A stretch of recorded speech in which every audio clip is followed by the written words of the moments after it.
wonderful people, great Biafrans, wherever you are on the face of this very planet Earth, this very day, the 24th day of May, in the year that Chukwukikabiama created, 2021. The time now is exactly 3 minutes past the top of the hour, regardless of where you are domiciled, and we are welcoming you to this very live, hopefully uninterrupted broadcast this very day, going out to the entirety of humanity.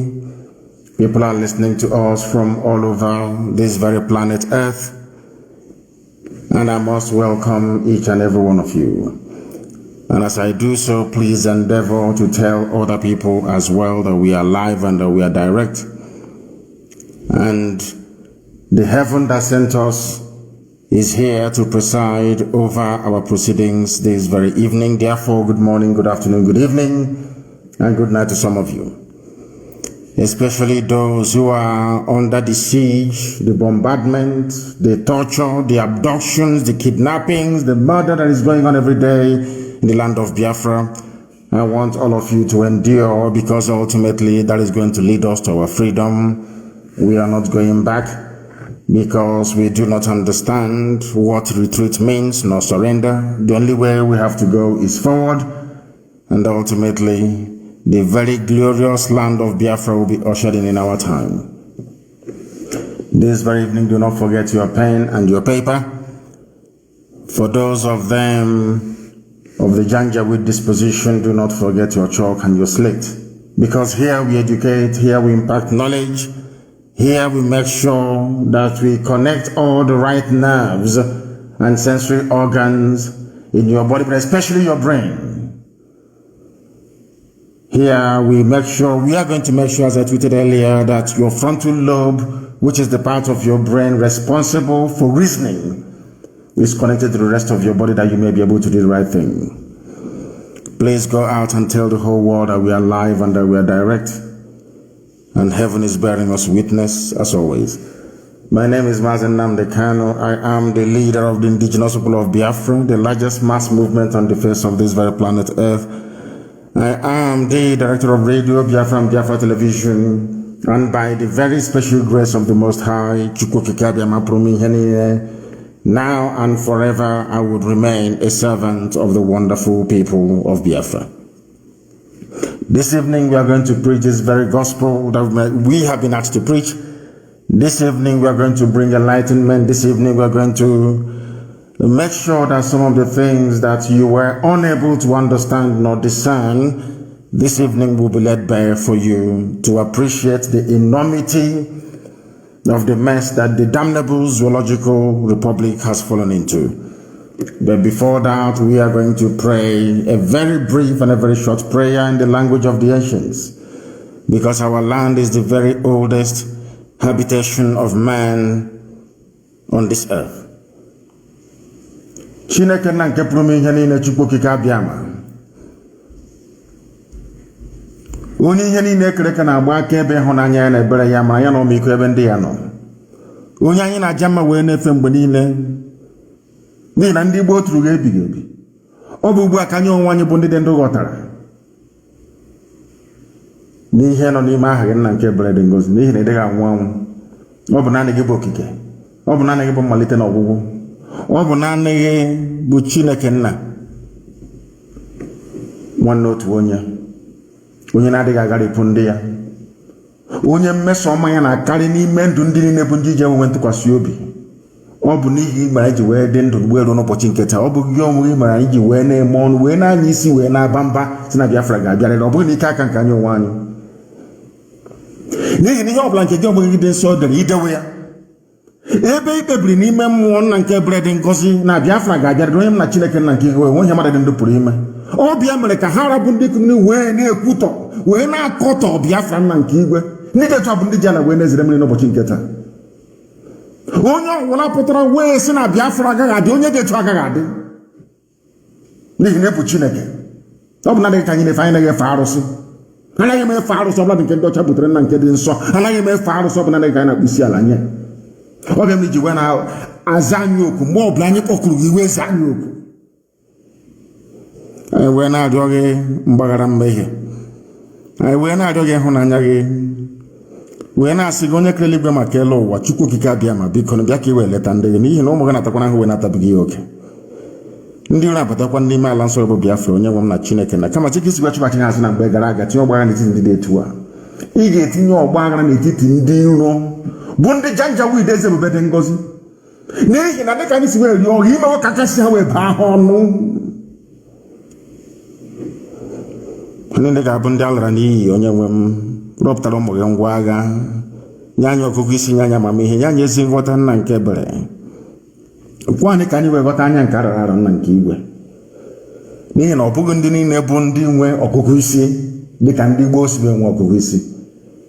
And when I do Chinekan and Keprumi in the Kiwe, Meho Boromo Mother, we may who be her. Can we your monkey Biafra with Ronobala? No, Pons also move upon the Biafra, young women.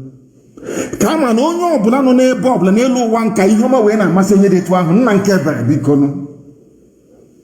When they to a Weber Biafra Webia. Can this your journal one in the way here? Name my Magani Menton, when I don't get a wedding goes you were China Banino. I know what it chose was to go. Woman also cannot be selling more banana.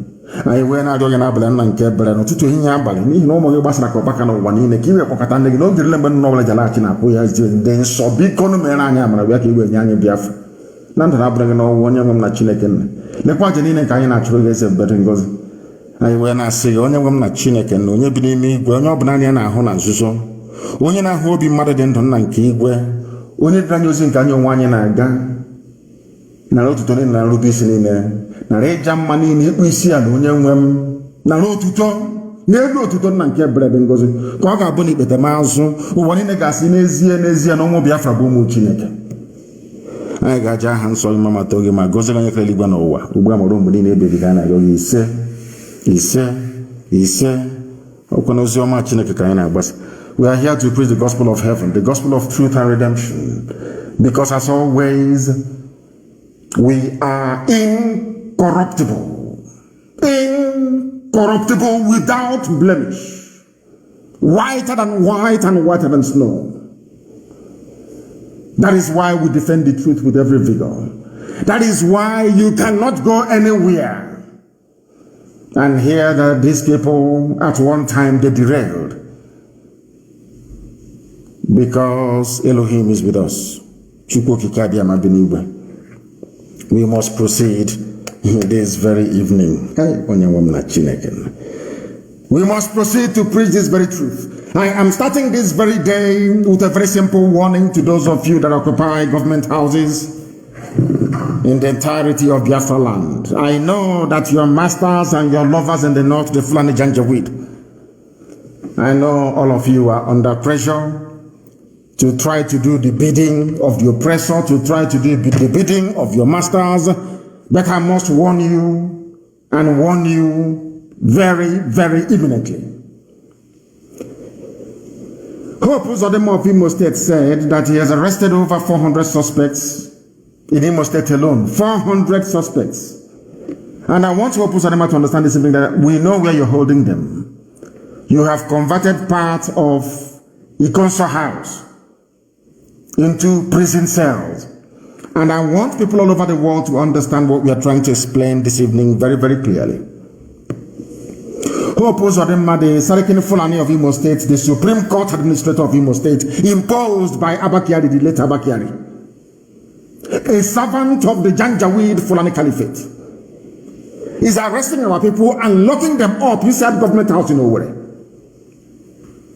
Before tomorrow you start complaining and start talking your rubbish as usual, I want you to ask Uzodinma, if you feel that those you arrested right now, over 400 of them in government house, including 3 pregnant women inside the Ikonso House, which is the government lodge in Imo State, 3 pregnant women are being held by Uzodinma. Because tomorrow some of you suffering from the very advanced form of Hausa syndrome. I don't call it Stockholm syndrome anymore, because Hausa syndrome is even worse. When Fulani conquer you, they subjugate you, they oppress you, you wake up in the morning and you start loving them. I call it Hausa syndrome, not Stockholm. Stockholm is too foreign, too Western. It's too mild.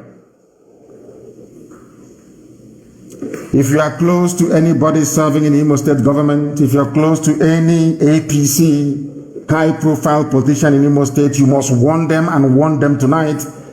Hope Uzodinma is holding our people in Communicado. These are Biafrans, some of them with no link to IPOB, no link to ESN, nothing. 3 pregnant women are in Imo State government house, Ikonso house, this very day.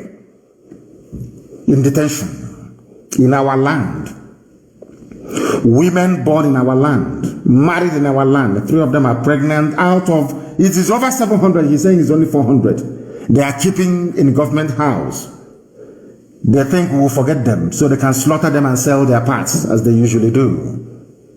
He has surrounded himself with Fulani Janjaweed. They have come in the guise, even including terrorists in the guise of army and police.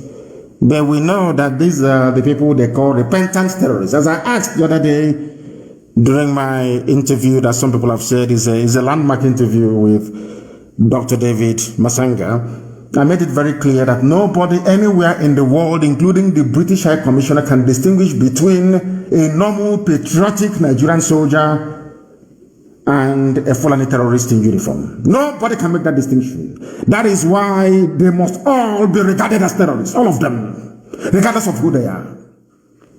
Because some of you have very shallow reasoning, and this evening, as I said earlier, we are trying to connect. There is a part of the brain that the other animals do not have. It is called the frontal lobe of the cranium.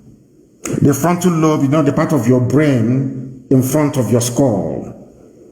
It is called the frontal lobe. That is where every critical thinking takes place in a human being.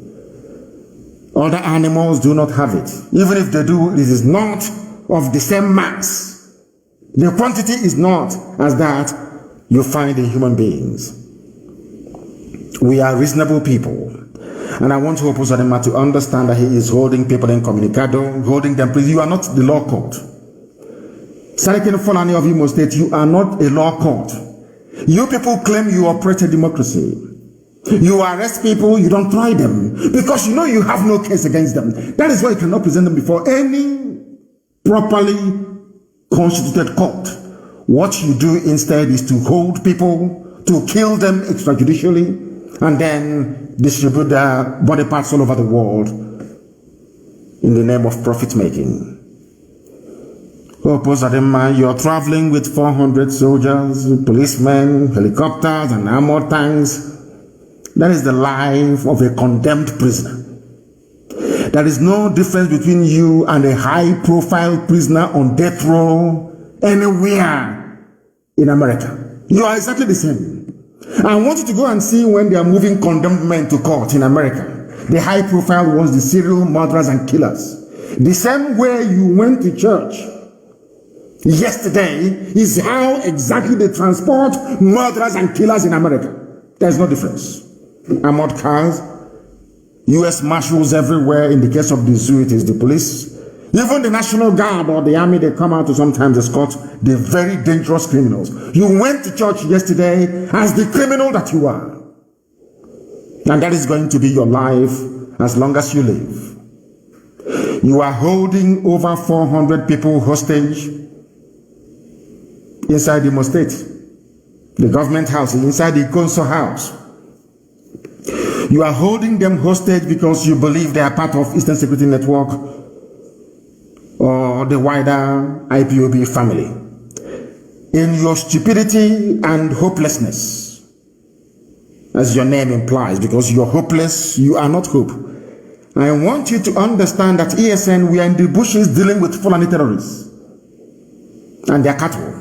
That is our job, and that's what we're doing. Anybody you see on the street is not and can never be ESN. Every ESN officer operative is inside the bush, safeguarding our land from the ravages and excesses of Fulani Janjaweed Caliphate, intent on colonizing and subjugating us.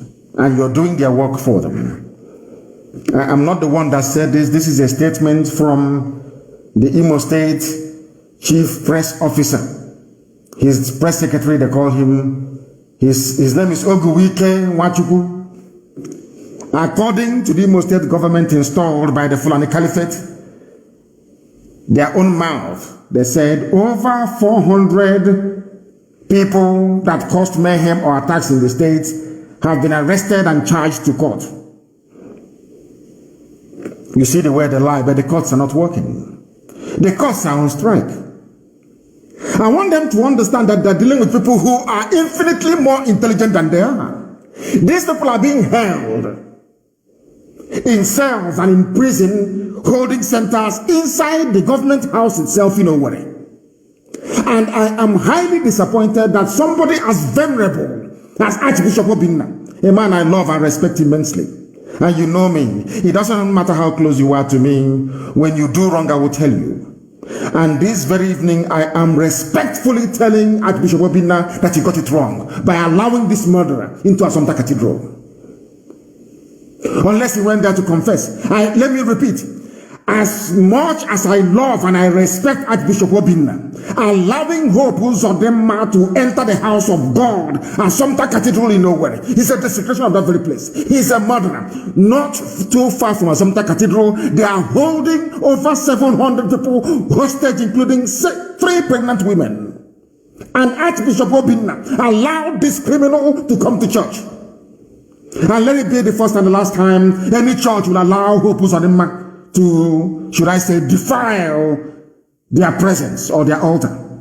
Any pastor, any archbishop, I swear to God Almighty in heaven, any idiot who as much as invites Hope Uzodinma to his church anymore, God is my witness in heaven, you will pay very dearly for it.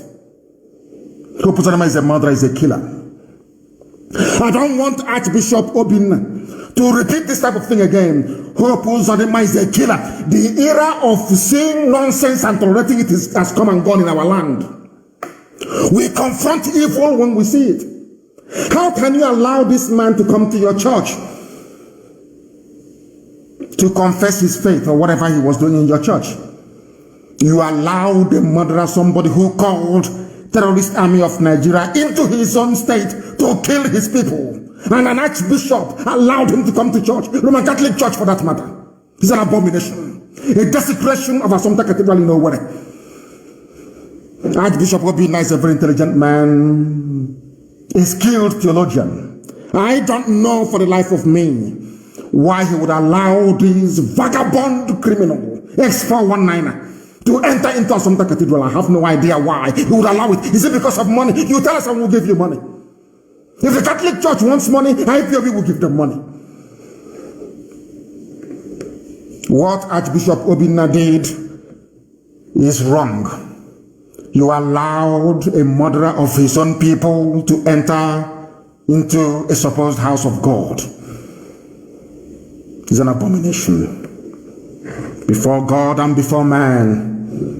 And such nonsense should not repeat itself. I'm begging you, please. Shouldn't happen again. From today, any pastor anywhere, if you want to try us, you go ahead and do so. I don't care if you're Anglican Church, if you're Catholic Church, if you're Methodist, if you're Baptist. I don't care whatever reason Hope Uzodinma has to give you. I'm telling you this. No pastor should welcome, as I want every community. No community will allow Hope Uzodinma to inspect anything to come to that very village. No community, no community in Imo State. The same way I'm telling you this evening, no pastor, no archbishop, no priest, no dibia, no native doctor is allowed to invite Hope Uzodinma to go, or should I say, to do whatever he wants to do with them. I don't care. But in secret. No more open attendance of church in Imo State for Hope Uzodinma, because that very church will receive the anger of the people. All this nonsense you are doing before with Fulani Janjaweed, that era has come and gone. We are not going to tolerate any idiot anymore. We cannot tolerate any fool anymore in our land. All we want is to be free. The Fulani can try as much as they can to plant every idiot in every political office. We are not going to give them the space to operate. It is impossible. It is impossible. I want to Hope Uzodinma to understand this. Absolutely impossible. If you want to know if you are joking, I want to say the next stupid pastor to invite the man to his church in Imo State anywhere. Check out You're not ashamed of yourselves. Your people are being killed, and you are inviting the killer. You are inviting the murderer into the church to come and do what? I'm asking you. To do what? It is Santa Cathedral. I'm asking you. A murderer. A killer of his own people. All of you are not ashamed of yourselves. You're not ashamed of yourselves. I may be in good terms with somebody. Any day you mess up, I will shred you. I don't give a damn who you are. If you're on the side of righteousness and truth, I will always extol you. Any day you deviate 1 inch to the right or the left, I will shred you to pieces. Let me see the idiotic pastor that will try that rubbish again in Imo State. God will punish you. You want to invite the killer of women and children into your church to come and do what? I'm asking you. By their own mouth, they are holding over 400 people hostage. Because the courts are not working. They think if they issue a statement, we'll refer them to the court, it will solve the matter. No, because the courts are not working. You could not have referred them to any court. And in your stupid, 1999 constitution is clearly stipulated. Once you're holding on to somebody for 2 months without presenting them before any competent court of law, they should be set free on bail. That is what the law says. In case you don't know, it's in your stupid, useless, idiotic, Janjaweed constitution of 1999. By their own mouth, I will tell you what they said. Listen very carefully. Over 400 of those who carried out the threats on the state in the past has been arrested. And I'm asking them to publish the names of those they arrested before they cut up their bodies and send their penises to China for wonton soup. He went on to say the good thing is that 70% of them are not Igbo. They think they're dealing with children. They have no brain. That's what they think. We know we are little children. If 70% of them are not Igbo, where are they from? They are from Chad or from Mali, or they are from the Niger Republic. Why can't you make it public? After all, when you arrest people, you parade them. Why don't you parade those in government house right now as prisoners of Opusodema? A pastor will see all of this. An archbishop, a learned man will see a murderer, and they allow a murderer to come to his church. Unbelievable. Unbelievable. Absolutely unbelievable.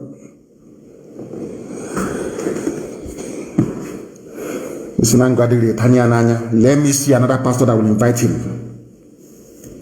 Then you will see. 3 pregnant women are among those being held by Hope Uzodinma right now as I'm speaking to you. And somebody who claims he worships God invited such a demon to his church.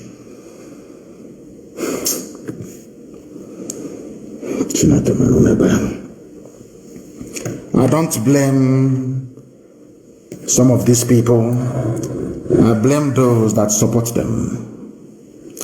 I blame those that brought this very barbaric, almost satanic government of Fulani Caliphate, APC, into power. People that knew that these same people, Fulani Caliphate, are masters at shielding their own murderers and killers. Who formed ISIS in West Africa province? I'll come to that later. Who were the earliest sponsors of Boko Haram? It's not the same Ali Ndume that is talking rubbish about restructuring and self-determination. Who are the owners of killer headsmen? Who brought bandits into the country called Nigeria? This you. Who brought them in?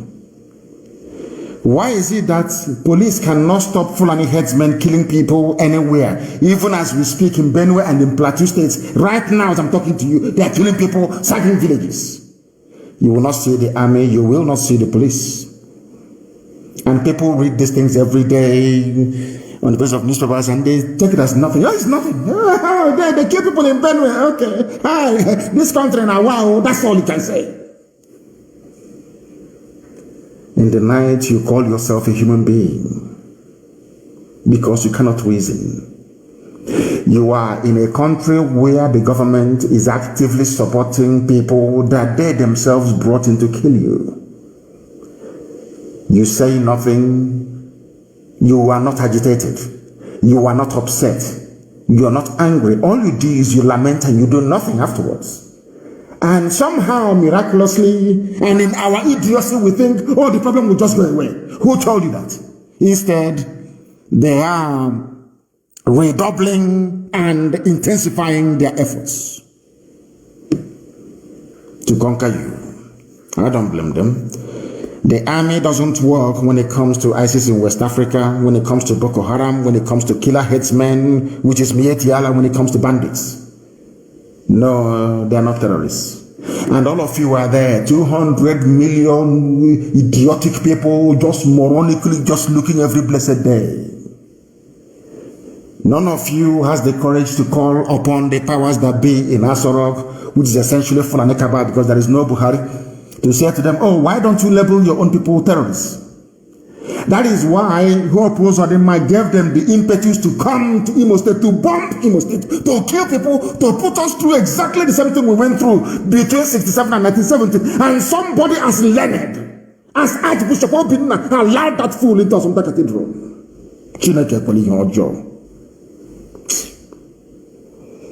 Lord, have people you expect to know better. Elders and learned men you expect to know better. By allowing Hope Uzodinma into Assumpta Cathedral, it means that you are condoning the killing of the people. That's what it means. Because as an idea will come from, if you see evil, you condemn it. How can you allow Hope Uzodinma into Catholic Cathedral in nowhere? What for? I'm asking you. A murderer and a mass murderer and a killer of his own people.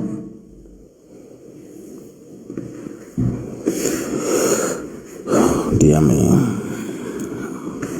An Archbishop, Desmond Tutu, was fighting against apartheid regime in South Africa. From the pulpit, he was saving ANC activists from apartheid killers and murderers. You as an Archbishop, the people you are saving are those who have come to murder their own people. And you want me to respect you? Of course, it is impossible. Absolutely impossible. I cannot. It's impossible. I don't support evil.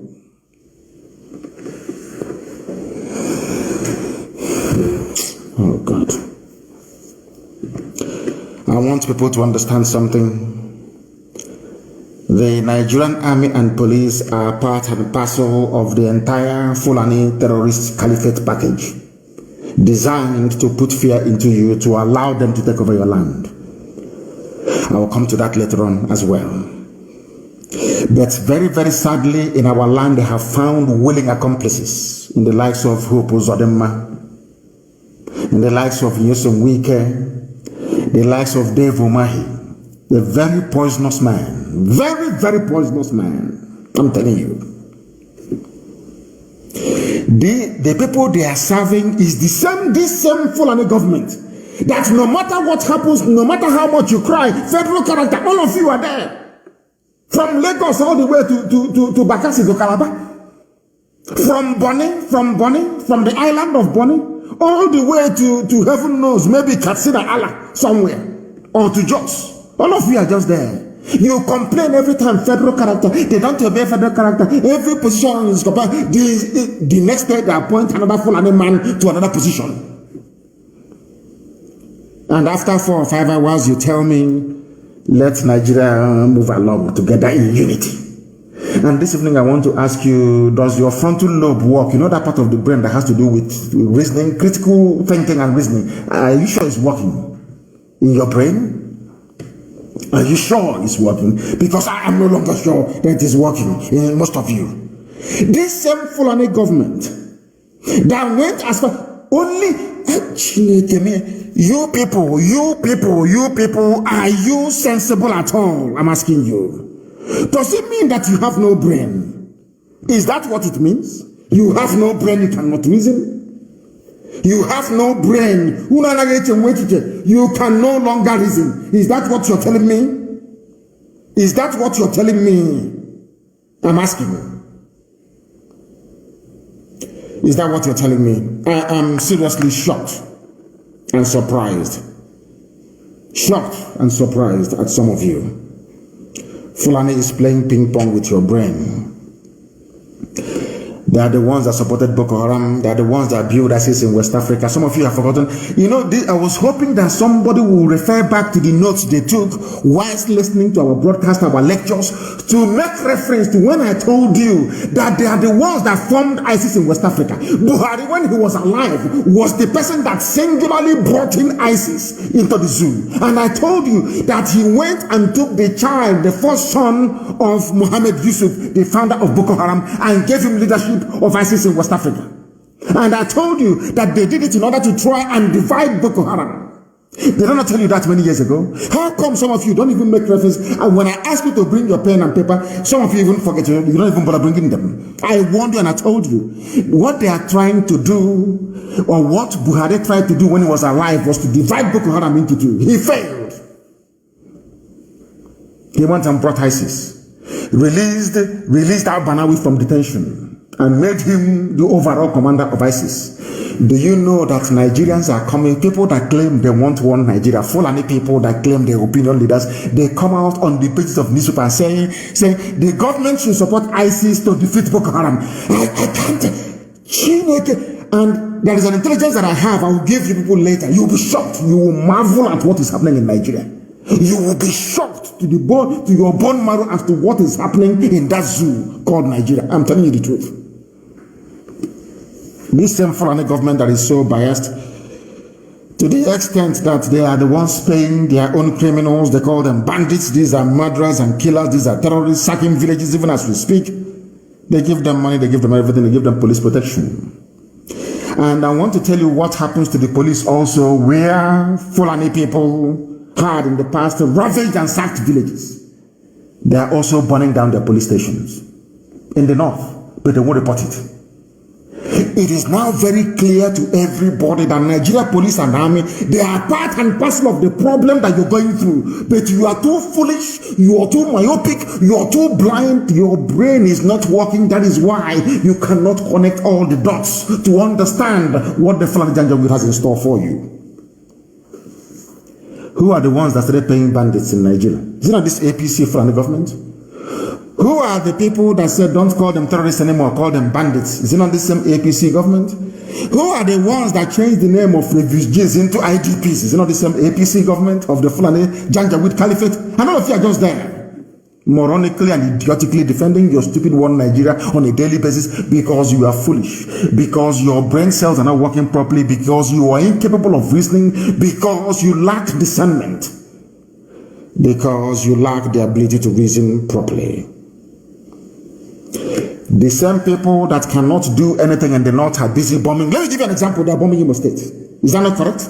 There is bombardment everywhere. Around this world, Obo, Mbano, Etiti, all everywhere is under bombardment by Opus of them. The same man that somebody like Archbishop Obinna allowed to visit his church. Oh, Chineke. Even Archbishop Obinna of all people, you allow the murderer, a killer of his own people, to come to your church.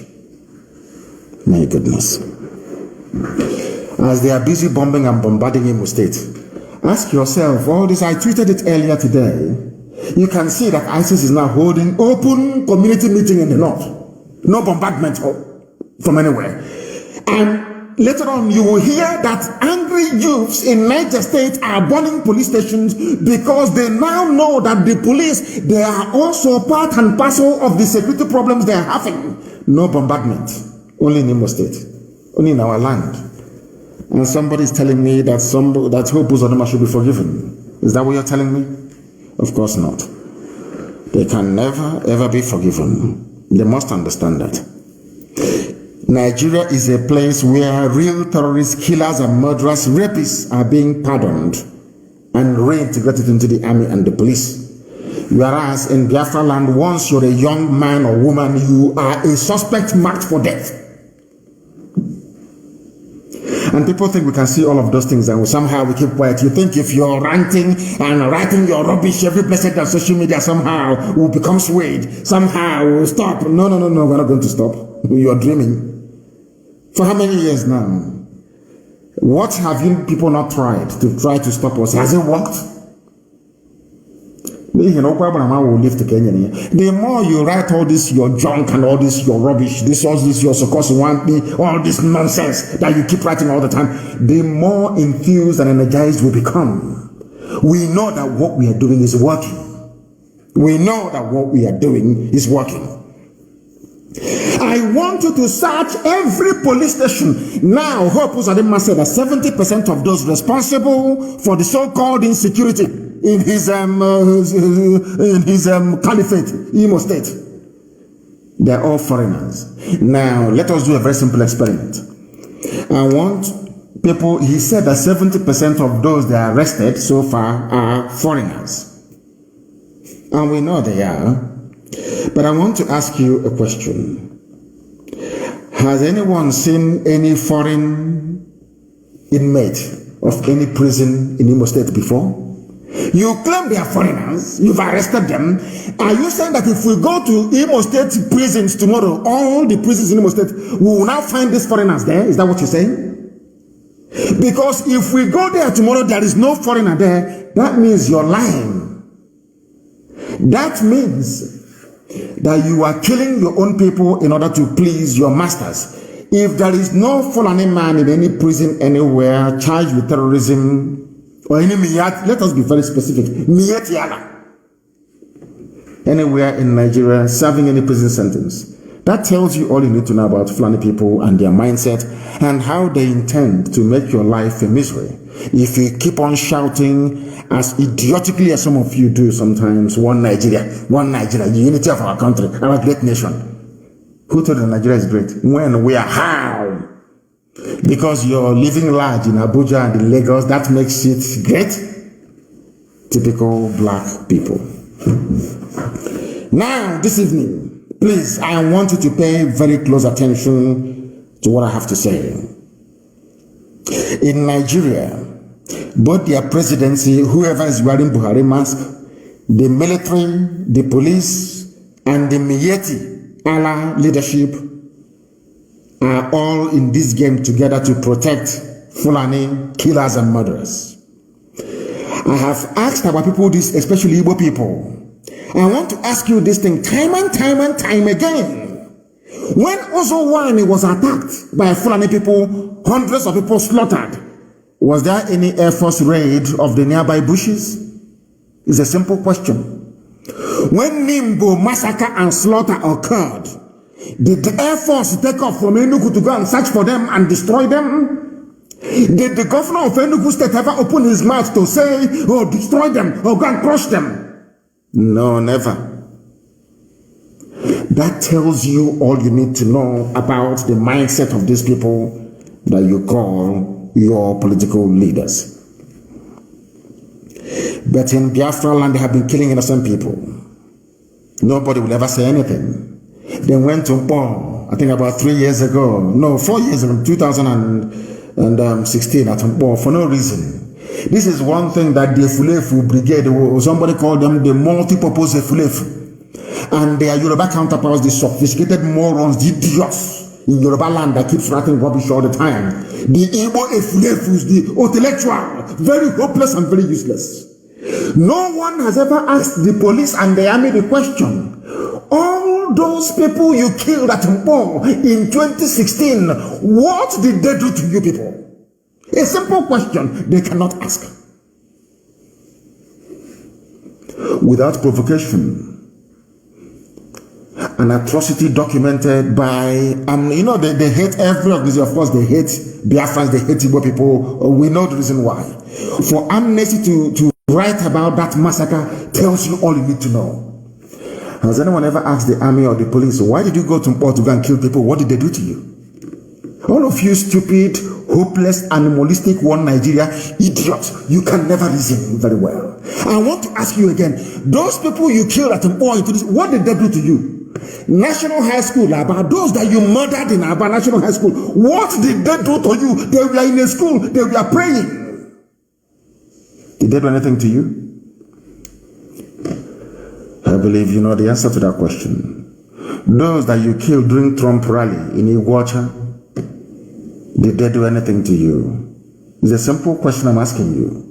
What did they do to you? Nothing. Now that some people, although I don't support what they are doing, now that some people have risen and they are very angry, and they are avenging the death of their own people. All of you are busy yapping your rubbish all the time. Oh, insecurity here, there be security. When they were killing innocent people, was there security? What do you call it? I'm asking you a question. What do you call it? When they were busy slaughtering innocent people out of hatred, funny woman, hatred, just sheer hatred. My Yoruba brothers and brethren, they have been rallying with Yoruba flag. So they do the flag. Has there been any mass murder there? What is it about to do the flag that protects them? Yet, once you see Biafran flag, you want to kill anybody carrying it. Even those with muffler, you want to kill them. Those with t-shirt, with Biafran t-shirts, you want to kill them. Those with Biafran bangles, you want to kill them. And after doing all these things, you expect them to go and fold their hands and be saying hallelujah every day? You are insane in the head. You see, there was something that Sir Arthur Boma Harris said. He was the chief of Air Force staff during the Second World War. He's a British man. He was the commander of the Royal Air Force. He died in South Africa because there was so much condemnation after the Second World War because of the way he bombed Dresden, that the criticism made him to travel to live out the rest of his life in South Africa. His name is Arthur Harris. They call him Sir Arthur Boma Harris because he commanded the bomber squadron or whatever brigade of the British Air Force. You know what he said? When Hitler was bombing London, bombing everywhere, bombing Exeter, bombing Norwich, bombing Cambridge, everywhere, nobody said anything around the world. When he assumed command of the Royal Air Force, he set about bombing Germany. I remember his quote. He said that Hitler sowed the wind, now they will reap the whirlwind. You know what a whirlwind is? No, that is wind, breeze, breeze. Then there is whirlwind. The real one. They sowed the wind, now they reap the whirlwind. All of you in the army and police killing people over the years, you're all going to die, all of you. No, only all of you are going to die. It's not a matter of time. You are all going to perish, all of you. People want to be politically correct. Oh, don't say this. Oh, don't say that. But you are there. Who Uzodinma is arresting pregnant women, putting them in detention. Whereas his Fulani counterparts are celebrating with their bandits, with AK-47. I want you to put what I'm saying into context. Put it into context, please. Have you ever heard any Fulani governor in the north, in the Sharia north, call for the bombardment of hideouts of terrorists or bandits ever before? But in our land, in the land of God itself, in Biafra land, in the bosom of Biafra land, Imo State, somebody who calls himself the administrator of that state is locking up pregnant women. Pregnant women. I want everybody, those of you close to Uzodinma and the Imo State government, go and ask them, do you have 3 pregnant women in custody, in detention, in government house or not? In Imo State right now, go and ask him. 3 pregnant mothers. Now you understand the same hatred that Israel is going through, isn't it? They just hate the children of God for no reason. Just sheer hatred that is there. If you ask them why, they don't know. We have to hate you. Because you are blessed. And Chukwokika Abiyama is your God. That is the reason why. DSS are in our place flexing, kidnapping people every day. Whereas their own Fulani terrorists are going about killing innocent citizens without any interference from the government. All of you were there a few days ago. Somebody opened his mouth and said, "Oh, ISIS killed Shekau. The government the government plan with ISIS." You know, that is the reason why I've not even had, I kept thinking, I kept praying and asking Elohim, did you make a mistake creating these people? A government official is saying that we collaborated with ISIS, the deadliest terror group in the world, in order to defeat Shekau. I mean, come on. I'm sure some of you didn't even notice, did you? Go back to your news, it is there. Go back to your news, it is there. They have Hope Osadema, Wike, and Omahi have helped their masters from the north to turn our land into a shooting range where they test their new weapons on innocent people in our land.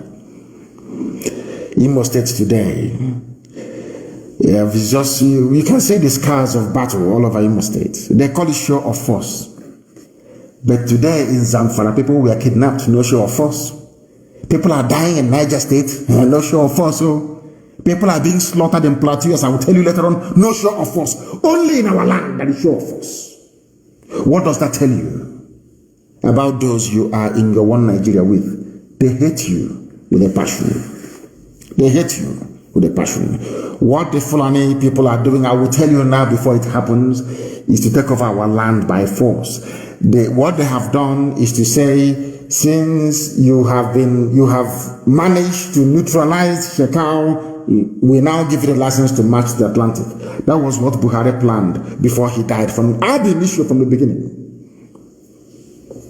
When he called Shekau and asked Shekau to stop attacking military formations in the north and mosque, Shekau said no. That was all. Then I remember when they tried to bribe me in detention and I said no, they formed reformed the IPOB. That was what they did. ISIS came. Before Buhari died, he was a supporter and promoter of ISIS. And I want to ask the US ambassador, and I want to ask Katrina Lang, that woman, I don't know if it's a girl or a woman, are you not aware that Nigerian government said that they collaborated with ISIS to kill Shekau? Did you not hear that? So you feel that is not insecurity. Insecurity is happening only in Biafra, nowhere else.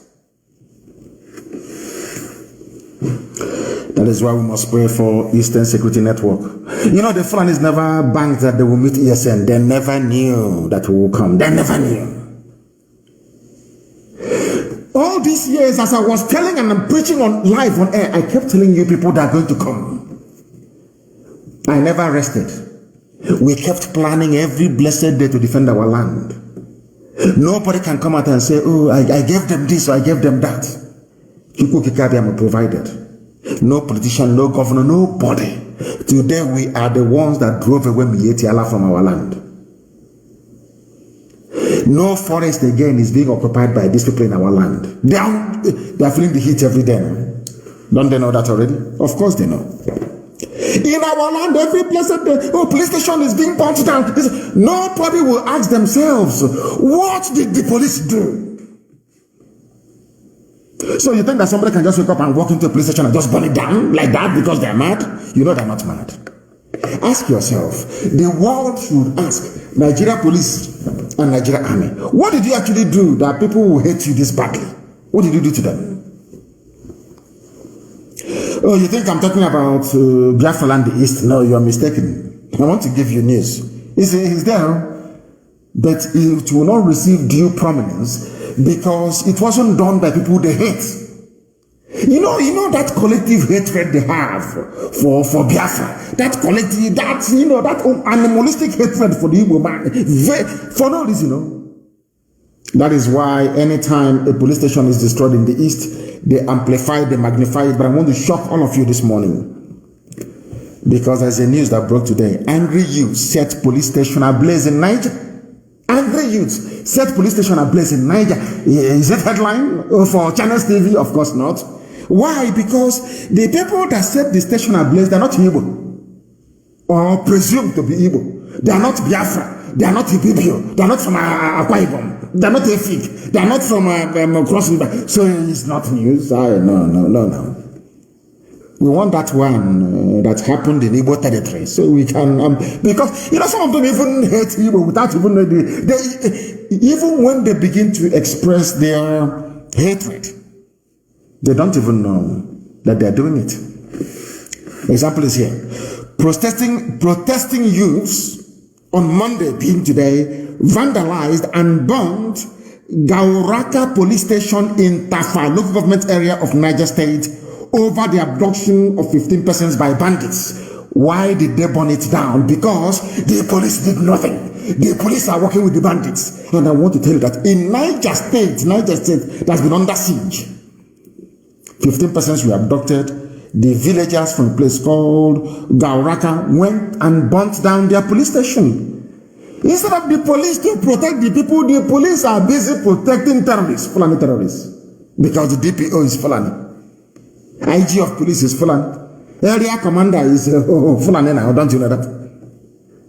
Are you following what I'm telling you? Do you see why on this noble platform people must reason?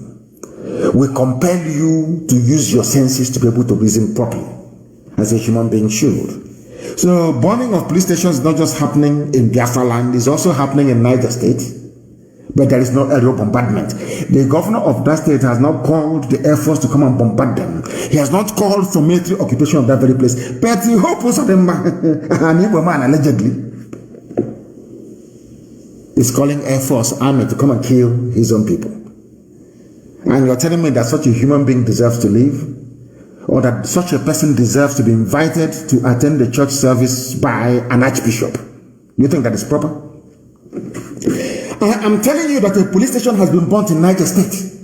Did you hear the Niger State governor come out to say, oh, they are this, they are hoodlums, we are going to kill them, we are going to suffocate them?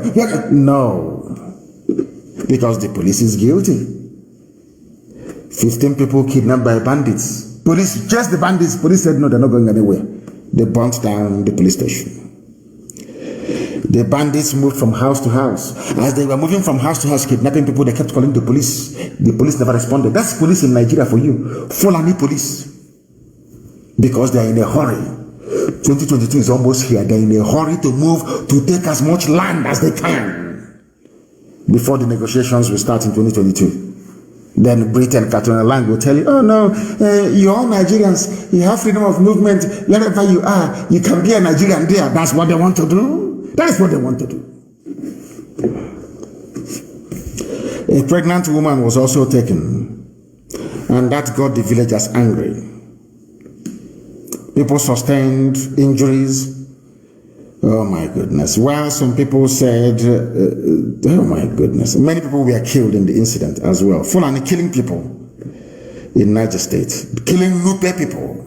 They call them we Northerners. Who said you're Northerners? You are Nupe from Niger State. You are not a Northerner anything. You are Nupe, and Fulani people are killing you. But in order to smoothen over the whole thing, they say, people are killing Nigerians. No, it's Fulani killing Nupe people in Niger State. They came to our land, they came to Biafra land to kill, and we said, no, you cannot kill us. Instead of you to kill us, we will kill you. Now they brought in their army and their police to be killing innocent people, abducting innocent people. The youth were protesting over what they termed as the increasing spate of abductions in Suleja and Tafalo government area. They took to the road on Monday to block the Kaduna-Abuja Express Road. The youths went further to vandalize the police station and set it on fire. It is not headline news, is it? Because it's not those that committed this very crime or this very act. They aren't Igbo people, so why magnify the news? It's just a news you come across and you move on. You cannot magnify it because Igbos are not involved. The government of Niger State, I'm waiting. Maybe tomorrow they'll start a real bombardment, but I know it's not going to come. Compare and contrast that behavior by the Niger State government to what Hope Uzodinma is doing. And then you get the perfect definition of an efulefu. Did it stop there? No, I have not finished. I have not finished. I want to let the world understand what is going on in a damnable zoological republic. One day, the police station burnt down as motorcyclists and police clash in Lagos. In Lagos, Tinubu, are you listening to me? In Lagos. In Tinubu's Lagos. Police station was burnt down. Are you people aware of this? A police station in Ile-Epo bus stop, Okeodo, on Lagos Abeokuta Expressway was on Monday, the same day, set ablaze.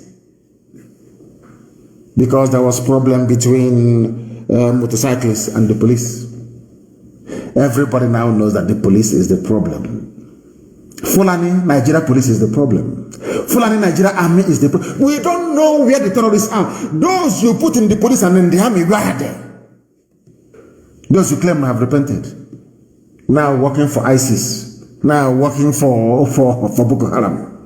You see how Fulani people are playing with. You know, sometimes I blame the editors that we have.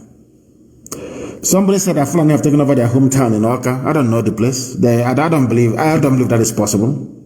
In Biafra, of course, it's not possible. It's not possible. I blame newspaper journalists. I blame some of you for half-educated, dim-witted people that went through, sadly, you know, somebody wrote a very moving piece that when people go to school in Nigeria, they go through a system of miseducation. They are not educated properly. A people without a sense of history, without a sense of perspective. They don't know where they are coming from, therefore they don't know where they are going. My good friend and brother, and happy birthday to him, Dele Momodu, who is 61, incidentally is the same age as Nigeria or older than Nigeria. Dele is older than Nigeria. Isn't that bizarre? Or around about the same age as Nigeria. So, if you want to make a reference point, you start from 1960. Everything before 1960 doesn't exist. In other words, you're confused. So, those who are like Obasanjo that came before Nigeria was ever, should I say, granted their flag independence in 1960, these are a confused generation. Forget they say, oh, they're elders. They're not elders. They are confused people. They don't know where they're coming from. So, if you ask Obasanjo, who was your father? What nationality was your father? He cannot tell you. That means he doesn't know where he's coming from. If you ask all this, I'm an elder statesman, as Mr. Elder Statesman, let it be like somebody like let's say Edwin Clark. You are in your 90s. What nationality was your father? He cannot tell you. Even in his 90s, he is confused about where he's coming from. Now, how can you know where you're going to? If you don't know where you're coming from, how can you know where you're going? That is why whenever you meet a madman or a madwoman on the streets, on the road, you ask them, oh, where are you going to? You tell them, I don't know where I'm going, because he or she doesn't know where they're coming from. You have men who are in their 90s, saying they are Nigerians. They are older than Nigeria by nearly 30 years. They are saying they are Nigerians. And I want to ask you, sir, what was your nationality before the white man came? Oh, you are waiting for the white man to confer nationality upon you before you discover who you are. You see that this whole thing doesn't make any sense. People that want to hold on rigidly to this viewpoint that they are Nigerians, I want the world to understand how foolish they sound. Nigeria became a country in 1960. Britain came, stole everything from us and said they are protecting us. After all, we are called protectorate before 1914. Protectorate means people who are under the protection of the Queen. Why do we need your Queen Victoria or Queen whoever to protect us? I'm asking that question. We were called protectorate, North and South. And in 1914, they put us together and said, now you are now a colony of the British. Colony of the British. In other words, you are how can I put it? You are slaves of the British. You don't have any control over your destiny or your future. You are our property. In 1914, Britain made everybody their property. And I want to ask people then, the Ezekiels of this world, the hours of this world, what nationality was your father? And anytime you ask that question, no Nigerian can answer it. Nobody can. because they don't know where they are coming from and they don't know where they're going to. They are confused and very. That's why I said that the most idiotic person to encounter in life is a Nigerian. One Nigerian is the most idiotic fool you can ever meet, because in a debate they cannot last for 5 minutes. Simply ask them, where does your father come from? My father is a Nigerian, nationality Nigerian, and his father. They say, I think he was, but I don't know. Now, if you don't know, how can you build a future out of something that you don't know? That is why being a Nigerian is the most foolish thing that can happen to anybody in the world. A police station was burnt today along Lagos-Abeokuta Expressway. Channels to TV hasn't reported it. There is no curfew, no aerial bombardment of the settlements along Lagos-Abeokuta Expressway. None whatsoever. But in Imo State and across Biafra land, the Igbo Filefus are doing their best to please their boyfriends in the north. They are, because they are rent boys. That's what they do. Those they give their backside to in the north. They want to please them. Mrs. Tambuwal wants to please honey. Honey, baby. I don't know what they call, maybe honey and baby. Who knows? If you see the way Wike was laughing, you will know maybe the guy whispered darling or baby in his ears. You can see the way he was laughing. You can see the way he was laughing. Darling, baby. When you want to, you're dancing, maybe you're in a club, you're somewhere, and you want your wife to feel good. You whisper something in her ear. You see the way she will laugh and smile. That was what happened to Wike. They're doing darling with the lives of his people. But we're not going to let them. Let me remind everybody there was a police station burnt down along Lagos and Abeokuta, but no aerial bombardment of Yoruba land. Because Yoruba governors, they have sense. Fulani governors, they have sense. They are not stupid. It's only in the east. You will invite the same people that killed you between 66 and should I say from 1945 till today. You invite them to come and kill you more. I mean, I can't understand this. That tells you who these people are. Another police station. I told you one police station burned down in Niger State, another one burned down in Lagos. Nothing has happened. This confirms that Hopus of them and Wike are working with the Janjaweed masters to kill as many people as possible. These are murderers. And that is why those of them from the southern part of the zoo are the worst educated fools on this very earth. See the southern Nigeria, east and west. Iberiberism is of the highest order. They think they're educated, they think they went to school because they can speak one or two grammar, put sentences together, maybe do research, do copy and paste and write their junk. They think somehow they've arrived intellectually. They are very empty, very vacuous. There is nothing in their skull at all. These educated people from the south, I went to school, I have 2 PhDs, I have 4 PhDs. There was somebody without work certificate. They voted for him in 2015.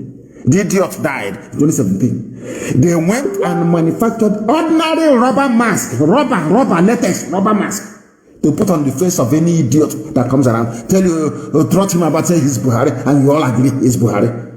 There is no type of blackmail that did not come under to say that Buhari is still alive. I told them no, he is dead. Anybody should be allowed. I have pulled my face before. Pull that boy's face, you will see that Buhari is dead. But because the frontal lobe of your brain is not connected to the other parts of your brain, that is why you cannot reason properly. That is why I keep saying that there is a disconnect between the frontal lobe of black people, the part of the brain that reasons and thinks, and the rest of the body. Because there is no other justification, there is no other reason as to why something so clear, something so obvious, something so blatant, that even the so-called chief of army staff died. And the president, and all of you are witness to the fact a whole Putin will come out in the rain to perform a national duty. Look at Macron of France. An obscure soldier, was a policeman, died. Macron came to lead the nation in mourning. Chief of army staff, you appointed only a few days, you claimed you appointed only a few days ago, died. Somebody who flew to Paris, flew to London, cannot travel for 5 minutes to go and he is the commander-in-chief One of his top men died. And you claim that this Buhari is a military man. You're telling me that a military man will be in office and a fellow officer will fall and he will not go to the burial or funeral? This Yoji, who did this thing to you people? Who did this to you people? If it was a civilian, I can even understand. Macron is a civilian, the president of France. Yet he will attend military service, or should I say, ceremony or burial. And you claim somebody who is a general, as a head of state, another general serving him died, and he did not go. In which planet Queen Elizabeth II, her Britannic Majesty, will even attend a woman as the head of the army?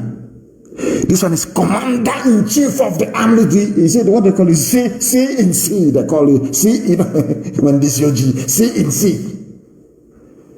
Your top army officer you appointed into office died. You couldn't drive for 5 minutes, but you flew for I don't know, maybe 6-7 hours to go to Paris to attend the conference. And you're telling me that that person there is Buhari.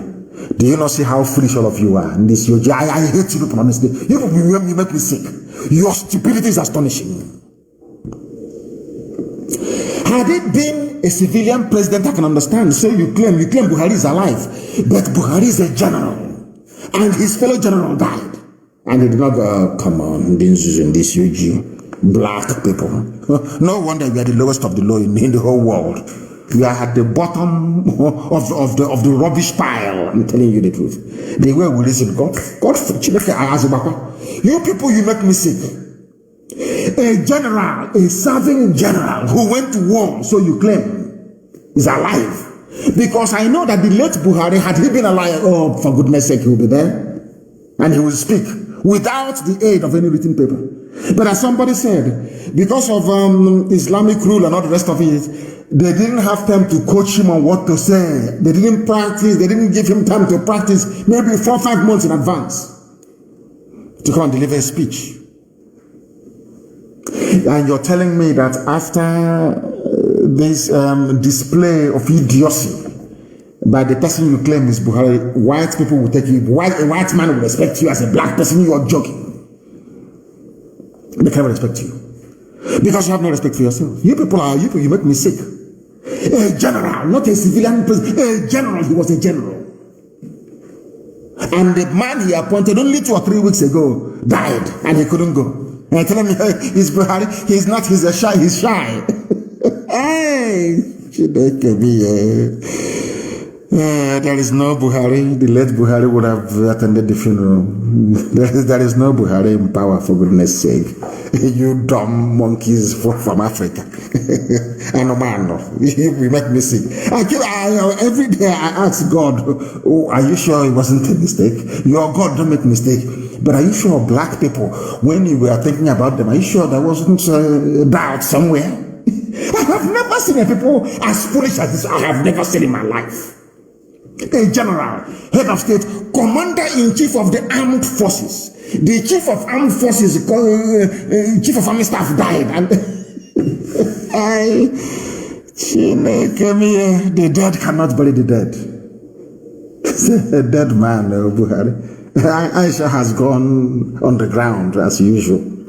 Well, in Dubai, here suffering. She's a little girl. I'm older than her. Aisha is only 50 years. She has to. I'm not asking her not to enjoy life. She's more than welcome to enjoy life. But stop deceiving the people. The educated intellectuals from the East and their counterpart in the West, the sophisticated moronic brigade in the West. You see what you have done to yourselves. Only the Fulani. A Fulani man can become a major general without fighting any battle. Do you know how the only military accomplishment of Ibrahim Atahiru, the late chief of army staff that was buried, was 2 days ago or whatever? Do you know the highest battle he has ever fought in his life was to invade my house, as a result of which my parents died and 28 of my men. That is the only thing, because they sent him to Borno and he messed up. You don't know that? Ibrahim Atahiru, you don't know that? They're saying 82 division in Enugu. For some of you, they're saying, why are their friends celebrating? Why won't you celebrate the idiot's demise? Who is he? Who is he? The only military success he ever had in his life was the death of my parents to invade my house. He's a general. So in his CV, if they ask him, what are your accomplishments as a general? Where did you fight? Which theater did you operate in? The only theater he fought was in Siama Faruku. I went to Nnamdi Kanu's house to invade it. I invaded his house, his compound. That's all. That's as a general, and he's a general. Fulani. That's what they have done to you people. A Fulani man can become a major general without firing one bullet in anger, in war. Have you noticed that all the generals you have in Nigeria, all their thought of duty is killing civilians? Have you ever noticed that before?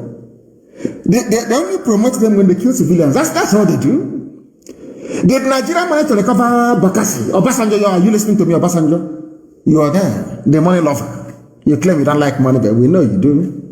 After all, you were taking 1 naira in those days from MTN. Have you forgotten? That was why when you were sharing the license, you had to go and do a deal with a South African company. MTN was from South Africa. You gave the license to your brother, Adenuka, of Glow. When you scratch MTN card in those days, every 1 naira will go to a passenger, true or false. Oh my goodness. Zoo.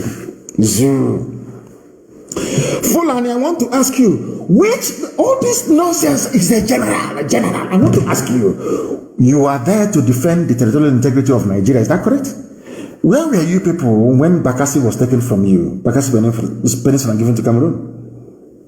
You went there, we saw your body bags coming back through Kote Benin Road, passing on my ordinary gendarme of Cameroon beat you in Bakassi. Now, I want to know why you would appoint anybody a major general in Nigeria based on what? Which war did you fight? Have you ever won any territory or conquered anywhere for Nigeria before? But you're asking a major general because you are Fulani. Wretched cowards.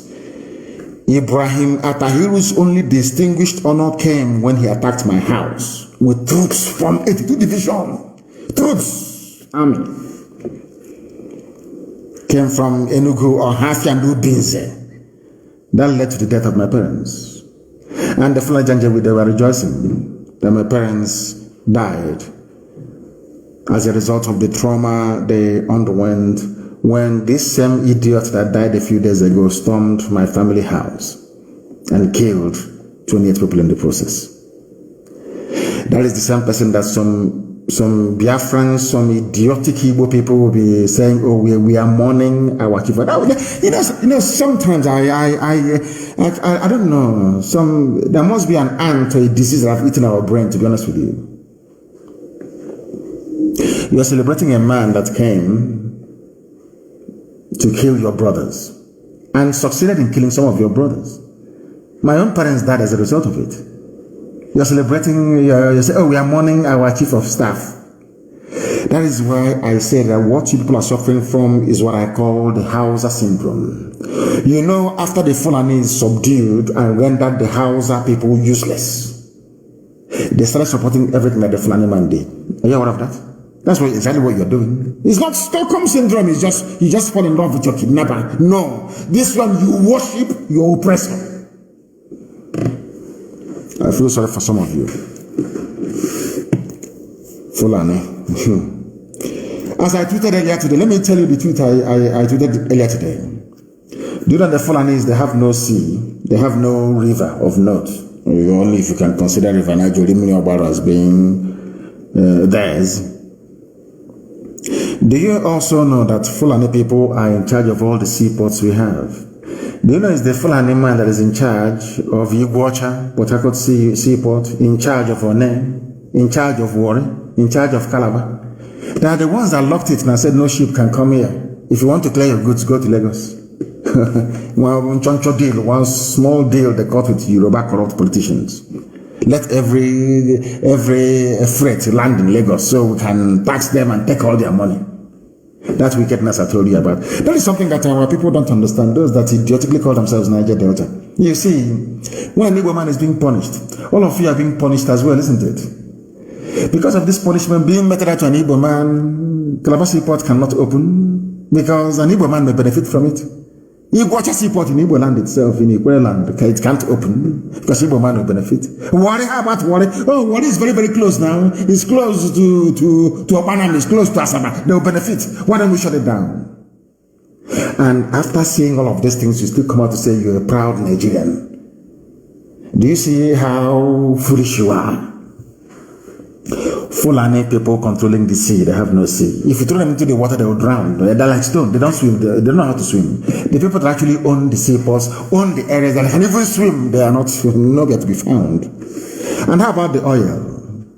That's someone, you want to take our oil. That is why you want Biafra. I want to ask you a simple question. Do you own the oil? The answer is no. Now, let me tell you why they want one Nigeria. Because the Sultan of Sokoto, who is the head of the demonic Fulani Caliphate, owns, is it how many oil wells? Is it 36 or 38 oil wells he owns? One single man. Why would such a person want Nigeria to break? But when you hear him talking about keeping Nigeria one, you will think that he has this love for you. He has love for his oil wells. He doesn't give a damn about you. That is why there is no cleanup anywhere. That is why they can pollute the land and do whatever they like. And you still love them. And that is why some people that call themselves Niger Delta youths, you know this, I don't know what is wrong with them. They call themselves Niger Delta youths. They always support the Fulani. Despite what the Fulanis are doing to them, they still support them. That is an advanced form of the Hausa syndrome that they're suffering from. Even the Hausa people these days are beginning to wake up. But some of them are still in slumber. Very, very sad indeed. They control the oil wells. You go to school, they score the lowest in exam hall. They are the lowest. But that person that scored the lowest is going to be the chief of army staff tomorrow. Watch and see. Before your eyes, what can you do? You complain, you grumble, you go back home and you sleep. You sleep on your wife's chest and that's it. You forget everything. And they say, oh, don't worry, darling, tomorrow will be better. And that's it. That is Nigeria for you. They come last in class. They are the lowest though. If you go and check JAM, go and check WAEC, they are the lowest of the low. But they produce a customs chief, they produce chief justice of the federation, they produce attorney general, they produce immigration comptroller general, they produce comptroller general for prison, they produce IG of police, they produce chief of air staff, they produce chief of army staff, they produce chief of naval staff. They come last in class. And you don't want Nigeria. Let us get together and build Nigeria. People that came last. Then why do we have people going to school then? That is the zoo for you. They say, why we don't want the North, why we don't want Nigeria to break? Why North does not want Nigeria to break? Arewa Consultative Forum. I want to give you the reasons that they gave. He said, there is no way any part of Nigeria will succeed without a civil war. We are so integrated that it is impossible for us to sit at a conference table and allow each other to go their ways. It's impossible. In other words, they are foreclosing any avenue for referendum. They are asking for war. When that war comes to them, they say, oh, Nnamdi Kanu is seceding. They want to secede. How can I secede from something that was formed in 1960? My father is older than 19. How can my father secede from something that is older than me? I can't understand the life of me. Let me tell you something. Now we're going to add another subject when Biafra comes. We are going to establish as part of the medical sciences an anatomy course called Studying the Brain of a Black Man. I want to understand why blacks are so foolish. I want to understand that part of their brain that predisposes them to foolishness and stupidity. I want to understand it because it doesn't make any sense to me. They keep using the word secede. Have you noticed that they don't want to use the word self-determination? Never. They don't want to use it because Britain advised them. Don't use the word self-determination because if you use the word self-determination, the world will know that Nigeria is an artificial construct. The world will know that Nigeria is not organic. The world will know that we created this monstrosity for you. Always use secession. So to give the impression that Nigeria has been in existence for over 1 million years before now. Do you understand me? Are you following what I'm preaching? I'm sure that some of you, they are saying there is no way we can separate without going to war. That's what the rulers of Nigeria is telling you. Fulani Caliphate is saying, why is that the case? Because we in the north, this is their own word, I'm quoting them verbatim, because we in the north fought the war to keep this country together. So it will be a contradiction for those of us who try to stop this country from breaking up to now be engaging in activities that will break up this country. We don't want this country to break up. Nigeria is a great country as it is. We have problems, but those problems are not enough for us to break. Do you understand them now? In other words, that Britain gave them the land called Nigeria as compensation in perpetuity. Britain gave it to Fulani, do whatever you like. That is why Katuna land can come down to the east and be crisscrossing, going from one government house to the other, telling them who to kill. But the same Fulani ravaging, killing, raping, and murdering people, nothing is happening in their land. There is no Katuna land over there, telling them who to kill.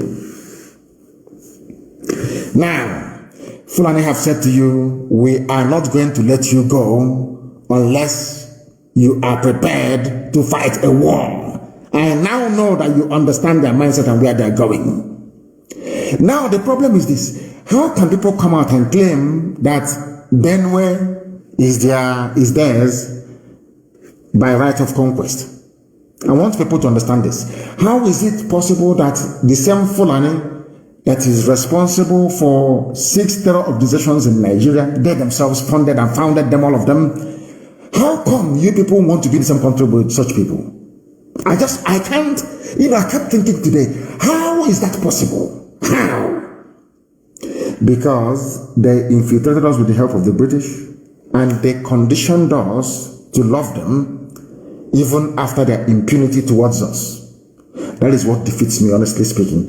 How did the Fulani manage to get us to still love them? Some of you Efulefus, some of you one Nigeria rubbish, idiotic people. How is it possible that Fulani managed to convince all of you to love them, despite what have done to you? Then I looked at the case of the Hausa people, and then it dawned on me that we are all suffering from an advanced form of Hausa syndrome. Do you know why I'm saying this? They say Niger Delta Youth Council mourns death of the Chief of Army Staff. Are you sure that people are Biafran? Some of them? Some of this Niger Delta rubbish. Are you sure that Biafran people? Are you sure that the same people that gave birth to Adakabura, are you sure it's the same lineage? Because I don't understand. They did a press release. We, the leadership of Niger Delta Youth Council, received with great sadness the sudden demise of the Chief of Army Staff, Lieutenant General Ibrahim Atahir, who died in a plane crash. We want an investigation. Now let me ask you something, you idiot, you moron, calling yourself. What idiots called? Maybe it's a DSS group, who knows? He says it's called Niger Delta, whatever garbage. Let me remember their name. You know me, I don't take prisoners. I tell you the truth. You may not like it, but it is the truth. And I must preach it. Their name is Niger Delta Youth Council. You people are foolish. Very, very foolish. Let me ask you something. Where's Kenseruwa from? Kenseruwa is from the Niger Delta. Is that correct? Ogoni land, so to speak. Going by your own definition. After all, Imo State is also part of Niger Delta. Other State is also Niger Delta, but let's leave it to one side anyway. When Kenseruwa was killed, how many Arewa groups issued a statement condemning his death at the hands of Abacha? Let me repeat my question to this Niger Delta Youth Council idiots. Maybe looking for money. You want to buy dry fish, maybe your kai has finished. Let me ask you again. Kenseruwa was an icon of the Niger Delta struggle. Is that correct? How many Arewa youth groups issued a statement lamenting his passing or his death at the hands of Abacha? Now you understand that you are suffering from an advanced form of Hausa syndrome. It seems to me the more they oppress us, the more we love them. That is how foolish we have become. I don't know if the Northern Sharia youths ever cried when Seruwa was killed. The most advanced form of Hausa syndrome. Look at the way the Hausa people was emasculated. Hausa Fulani, we Hausa Fulani. Until we came, after lambasting them for 3 years, consistently is now Fulani. Are you hearing about Hausa anymore? Let me ask the question, are you hearing about Hausa anymore? Hausa is gone, dead, buried, finished. Yes, as Nigeria, we regret the passing of Ibrahim Atahiri, Chief of Army Staff. But you people were the same people complaining that there is no federal character in appointments in Abuja. Is that not correct? When they appoint the next Fulani man now, you complain. After a while, you start loving him. Because that is the way they conditioned you to behave. Very, very sad indeed. I'm going to go back a little bit in history. But let me start from now. Al-Banawi, this is a news headline from this news where Al-Banawi appointed ISIS West Africa Province Boko Haram leader. Arrested the commanders loyal to late Shekau. Are you following me now? The same Al-Banawi, the son of Muhammad Yusuf, the founder of Boko Haram, the person that Muhammad Buhari groomed personally to say, since your father is no more, you can take over Boko Haram. And Shekau said no, they have not in which power then. This happened in 2015. Are you listening to me? In 2015. Now, Al-Banawi was released from prison. Go back to the old preachings I made on this very boy. I met him at John Tozo's court in Abuja. He was released by the Chief Justice of the Federal High Court now, John Tozo, that they wanted to use to jail me, and I told the idiot, you cannot jail me, you are a fool. It was John Tozo, the present Chief Justice of the Federal High Court of Nigeria, that released this terrorist, this killer of ISIS. This is ISIS we're talking about, you know. I have their facts and figures. Now, the Islamic State ISIS, West Africa province under the new leadership of Abu Musad al-Banawi, has taken over all territories under the control of the late Abubakar Shekau in a major revenge onslaught against the former, because when he grew up, he became of age. Buhari pushed him to go and take over his father's mantle. Shekau said no. This was the revenge. And how was it possible that Shekau was ambushed? Because Shekau attended a peace meeting called by Ibrahim Atahiri, the dead Chief of Army Staff. And what I'm giving you is facts. I don't have time for rubbish. We have the very, of course, maybe apart from Mossad, we have the very finest intelligence in the world. I'm telling you this, the M branch. How was it possible that Shekau was surrounded? Because they wanted the continuation of that very meeting. I told you this thing many years ago. They called a meeting, they sat together, and they said to Shekau, stop attacking mosques and Muslims. Go to the south, go to the east and take it. And Shekau said, no, we cannot take the east. I want to give you one explanation that I've never told you people before. I was very, very close to Boko Haram leadership. Are you aware of that? Very, very close to them. They taught me a lot of things. Boko Haram leadership told me, I won't tell the name of the person, told me in confidence, the person was being held at Ikoyi prison. I was in Kuje, because I was instrumental in making sure that people who are not guilty are released from prison, regardless if you call them terrorists, Boko Haram or not. So they loved me very much. I'm being honest with you. They were very close to me, and they told me something. Shekau told Buhari, you cannot take the east. That the east cannot be taken. Buhari said, okay. When he was alive, Buhari now said, okay, if that is the case, I'm going to divide the organization. How do you think that Shekau knew that Buhari had died? That was why he called the idiot, the little boy that parading, Yusuf Abubakar Muhammad. He knows his name. Shekau knows Buhari is dead. Go and watch, I think it was the second to his last video he made.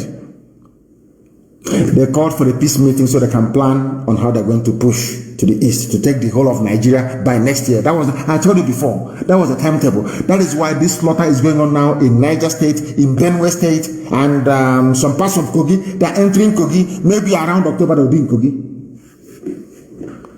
And by then, when I ask you to make reference to this broadcast, you say, oh, he said it. How many times did I tell you about Al-Banawi, the son of the late founder of Boko Haram? How many times did I tell you? Did I not tell you they were working with this Buhari government before Buhari died?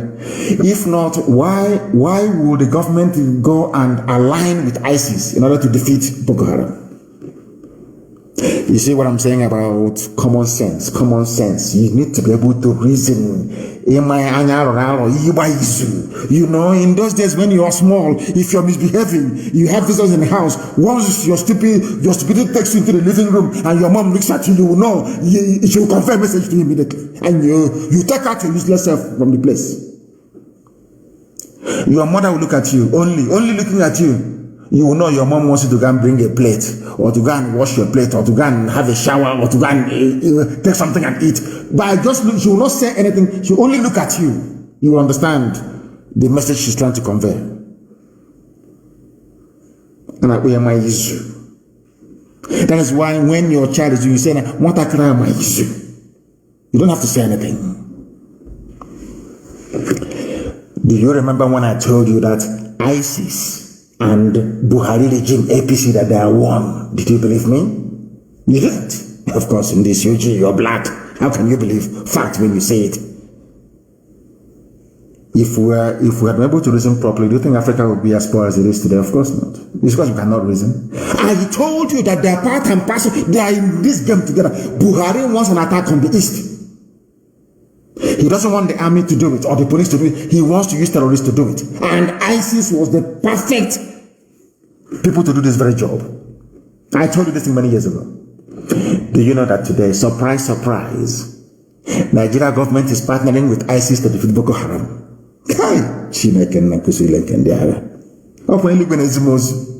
I received message in the spirit. And when I want to preach it, something will tell me that I will say, why won't I preach it? After a while, it comes to pass. You will see the facts and evidence before you. How can any sensible government anywhere in the world partner with a terrorist group, the number one frontline terror group in the world, to defeat another terror group? Where has that ever been done before? That was what killed Ibrahim Atahiru. Are you aware of that? He was the one that masterminded it because he was a failure in Borno when he went to fight Shekau. Shekau defeated him. So he was very desperate to redeem his name. So he went to ISIS and gave ISIS a deal. We're not going to attack it. That is why they call them, they changed their name from terrorists to bandits. So ISIS can do whatever they like. No police will arrest them. No army will arrest them. No bombardment. Sheikh Gumi can go and negotiate with them. Nothing will happen to them. The key was to make them numerically stronger than Boko Haram, to make them the acceptable face of Islam, Fulani Islamic terrorism. And he succeeded. I know that Shekau was injured. He wasn't killed. He was injured. That's why they cannot display his body. He was injured. He was not killed. But I'm coming to that in a minute. The gospel from heaven. That's what I'm giving you.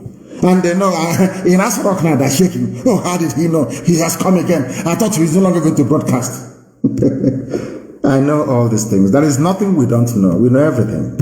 That is why we managed to defeat Mietiala with the little meager resources. We defeated them because we know what they do not know. If I want all the governors dead in one night, they will all be dead. But I don't want them dead. At least not yet. Now listen. Do you know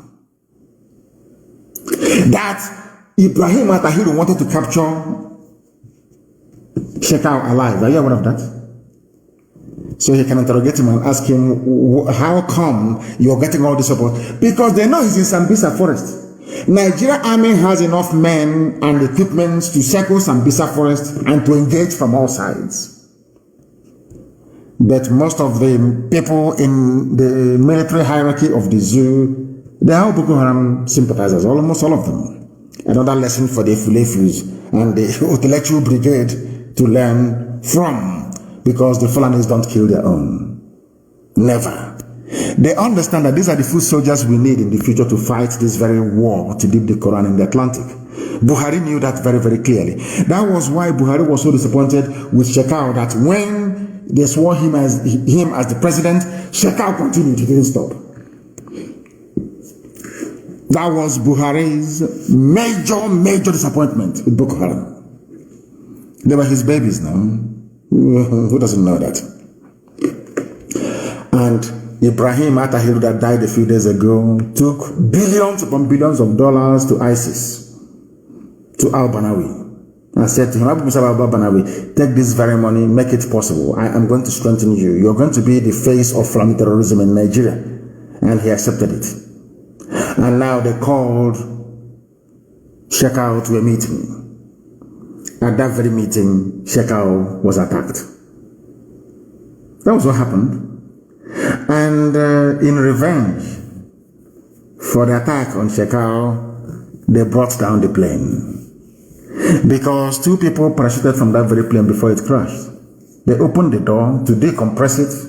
It's called decompression. That's that thing they tell you in the plane. When in case of cabin pressure, loss of cabin pressure, pull this mask and put it on your face, you get oxygen. You remember that drill they give you every time you fly?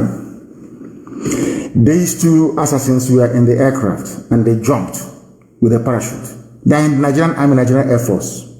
These are the same people that they are putting, Boko Haram, repented Boko Haram in the army. They are the ones that killed him for attempting to sabotage Shekau. And their new commander now is very, very mean. I'm telling you, even deadlier than Shekau. The new guy is, oh my word, very mean. And they now have war on their hands. I'm telling you.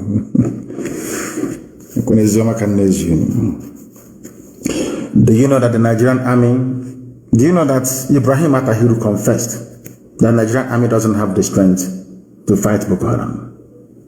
That was why he brought in ISIS to do the job for him. Are you aware of that? That was why, so that there can be a leadership tussle. You know that thing they try to do with IPOB? You know, anybody we sack or expel, bring him, or he's IPOB after 1 month, he just die natural death, of course. Because Elohim is in charge of everything we're doing. You know that the ISIS leadership and Boko Haram, they've been fighting the supremacy war. I've been telling you about this for very many years. Who will take over?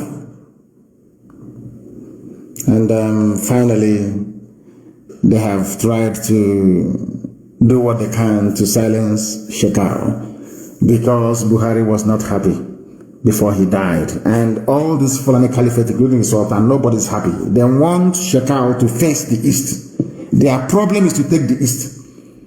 When Shekau said no, Buhari, before he died, they told him about Ruga. He wants Ruga. Fulani settlement in every community, in every local government across Nigeria. When we said no, he said, okay. He now asked Mietiala to take over. That was when Mietiala was killing people. Now they knew that Mietiala can no longer do the job. They now contracted ISIS to do it. That's your one Nigeria for you. Obasanjo, are you listening? One Nigerianist. Didn't. Let me tell you something. Boko Haram will not stop. And the fear of the Nigerian army is that they cannot fight this war on two fronts. So it is better for them to get ISIS to do the job, ISIS that they can trust and rely upon to be doing the killing, the terrorism, sacking villages in TV land, taking over, Nupe land, doing all of these things. That's what they prefer. And then they can now move the Nigerian army to come to the east to meet us. That was their plan, that's the game plan. They wanted to do this deal with Chad. Unfortunately, Idris Dabi died. Now that is, you see how Elohim was. That was the deal. Let the Chadian and the Niger troops come in to help them to stabilize the north, while the main bulk of the Nigerian army will march with their tanks to the east. That's the game plan. The whole thing has fallen apart because there is no Buhari anymore. And ISIS is now in charge of your lives. Boko Haram may pity you a little bit. As is, they have no pity whatsoever. No pity whatsoever. They can bring in as many armored cars as they like. Only one landmine will destroy it, disable it, to park by the roadside. Do you understand me? This is 2021, not 1967. They must understand this, that we are going. It doesn't matter. What are they going to do? Nothing. The same way we defeated Mietiala terrorist group and they brought in the army and police, we are going to defeat them. After that, they'll start bombing us from the air. Then after that, they will give up. For you to be free, you need to be stubborn to a fault. And I want to show Fulani Janjaweedism what stubbornness is all about. They're not stubborn. I want to prove it to them. Their children will talk about us. Fulani kids, in years to come, they will sing folklore with our names. They will say they never knew that such people existed. If you think that by putting the lives of people on them, we care Dave Umahi in political office that is going to deter us, you are dreaming. We are unstoppable. That's why I said, before we came, there was something like us. Now we are here, nobody can attempt half of what we're doing. And when we are gone, you will pray and cry that we lived forever. I'm telling you. They don't know you don't know what is going to hit you. They have no idea. Anybody telling me that Nigeria will survive this present format, I'm telling you, I can bet you anything in the world. I will bet money against you that the zoo will fall. It's only coronavirus that saved them. Only coronavirus that is still holding them. One thing to I told you very, very soon. That is the reason why APC political leaders in Yoruba land met together and said, we support the position of the southern governors to ban open grazing and movement of cattle by land. Tinubu, Bajabiamila, Sanwo-Olu, and other Southwest APC leaders support southern governors ban on open grazing, condemn separately. Of course, that is given. Everybody's making money, we want to condemn it. We want to condemn it. You see a very ugly old man with pot belly, spilling over even his knees. He cannot get up in the morning. He can get up one day and go and marry or decide to marry an 18-year-old fresh graduate because of hardship, because there's no electricity. The economy cannot grow. I want to tell you something. You see, those of you who are in the West, ask anybody who is in Europe or somewhere in North America. Before you get a woman, you have to buy flour, you have to buy chocolate, you have to talk, convince, you have to look decent and presentable. But in poverty-stricken Africa, all you need to do is to have money. Because a girl needs to do her hair, she needs to buy makeup, she needs to do this, she needs to change her underwear and all the rest of it. So she needs money. Regardless, there must be money. Money must change hands, whether you like it or not. Because there are no jobs to go to. They become very desperate. Do you know when I discovered this very thing? It was as far back as 2005. I kept researching one day I kept asking myself, why is there no electricity, constant supply of electricity? It then dawned on me that the Fulanese did it that way deliberately in order to make life very, very cheap. Do you know that if you supply electricity 24 hours a day, people will not give a damn about the government. People will be creative enough to make something for themselves.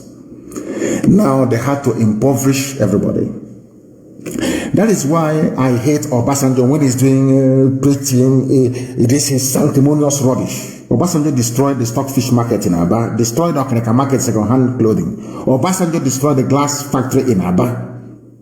By a stroke of the pen, Obasanjo you're looking at. A very evil man. Evil man, I'm telling you. Evil upon evil. Ask Obasanjo who stopped second-hand clothing market in Aba. Ask Obasanjo. It's a very simple question. He will tell you it's him that stopped it. Now, Tinubu, all the APC people from Yoruba land, they met together and said, we support the southern governors, what they have done by banning movement of cattle on foot from place to place. Is that not correct? Yes, it is. Wait for it. Today, 24th of May, a statement was issued by Asarok.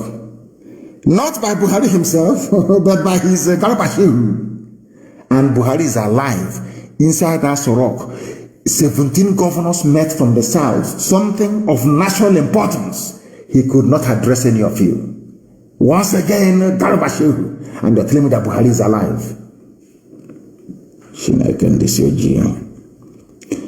Garabashehu, presidential spokesman, in a statement recalled Buhari approving measures. What they're trying to say is that Buhari is not happy.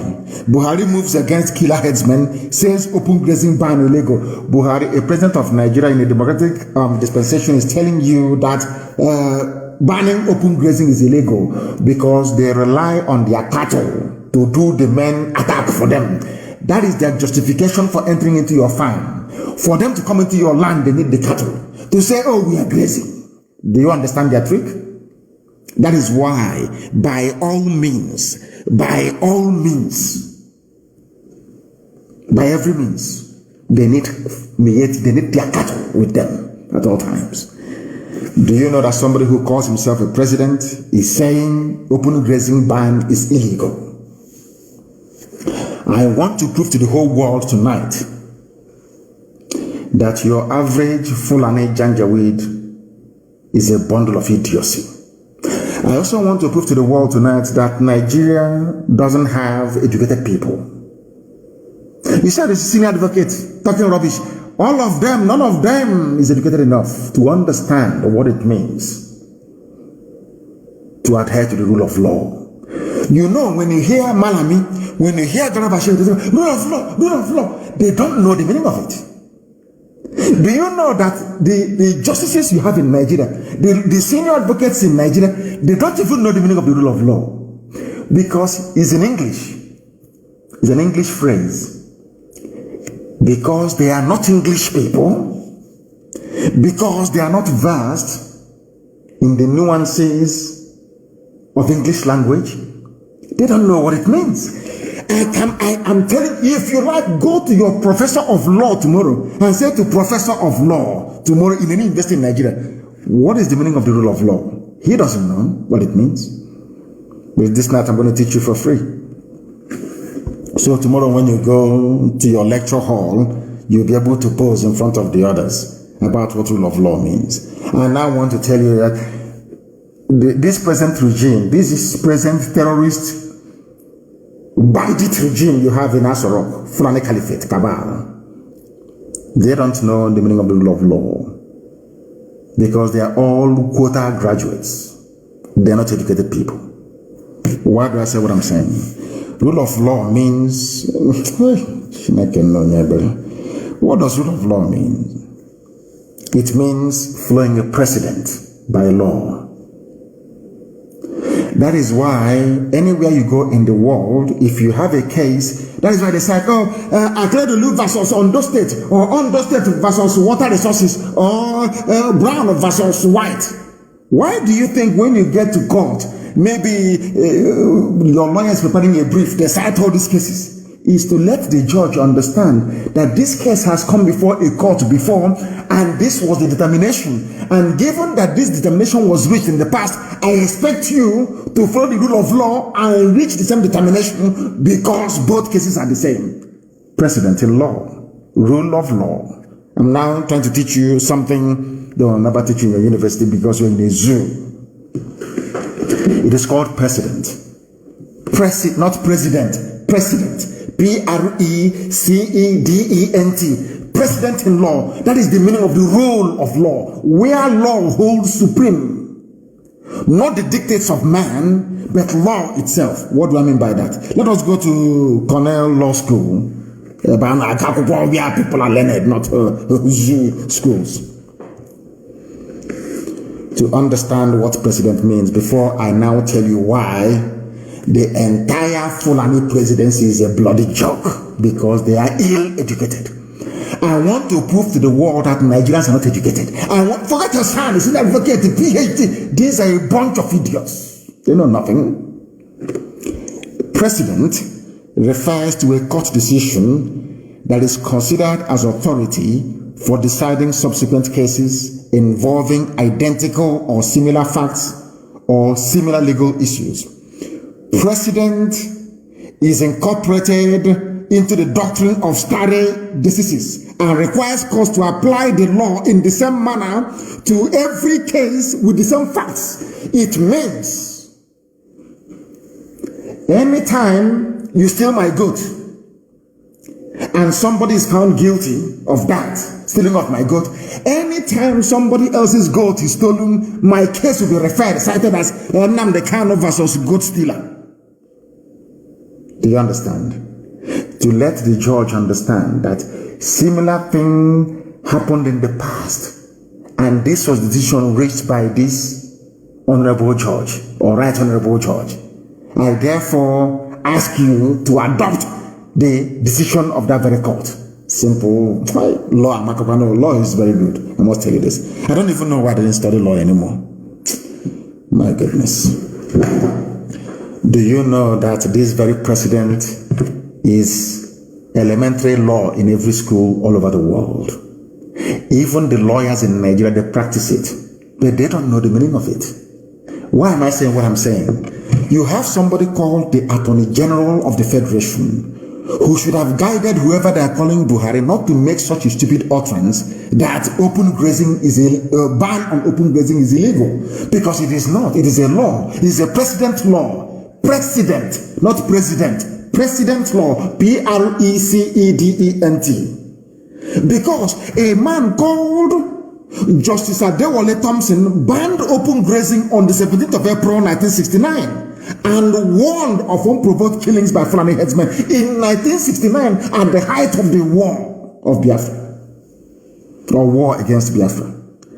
A precedent law was made by Honorable Justice Adewale Thompson. He banned open grazing in Nigeria. According to the doctrine of stare decisis, it means that anytime you have a case involving Fulani headsmen and anybody, the pronouncement of Honorable Justice Adewale Thompson must hold sway. That is the meaning of the rule of law. People need to pay me. People are going to pay. Because what I'm teaching you, you can never learn in any zoo school, forever and ever. It is called stare decisis. I will spell it for you. S-T-A-R-E is Latin. S-T-A-R-E-D-E-C-I-S-I-S. Stare decisis. My goodness.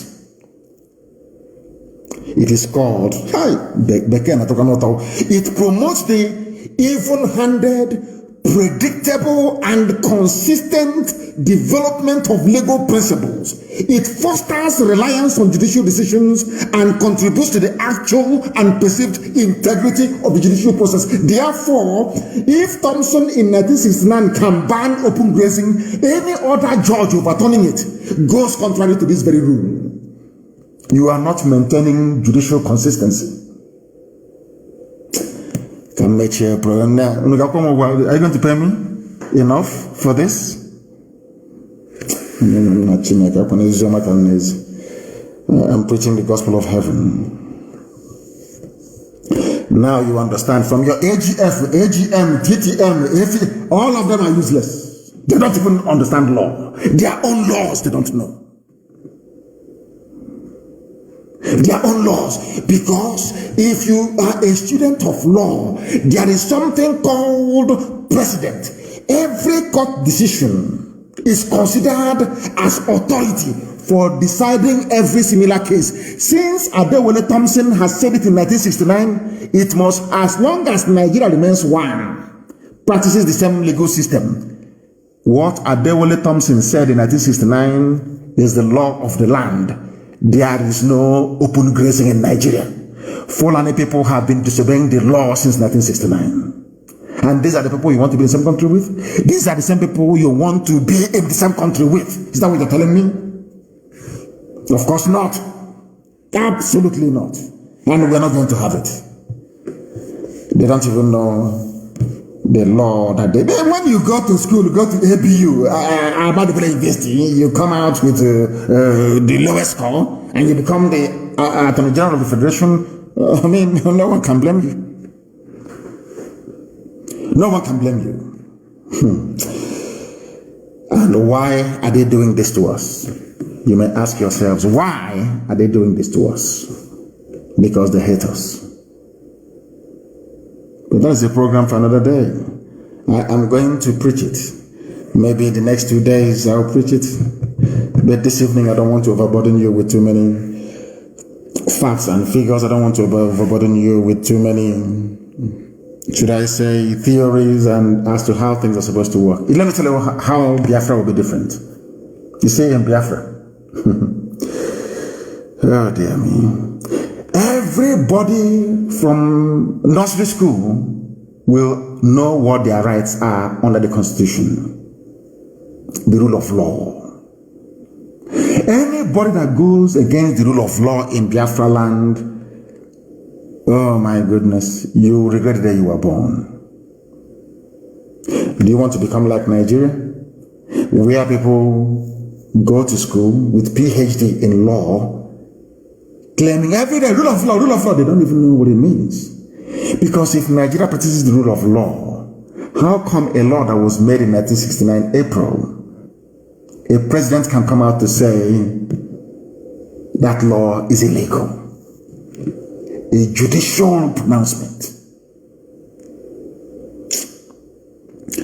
My goodness. Let me bring this program to an end here.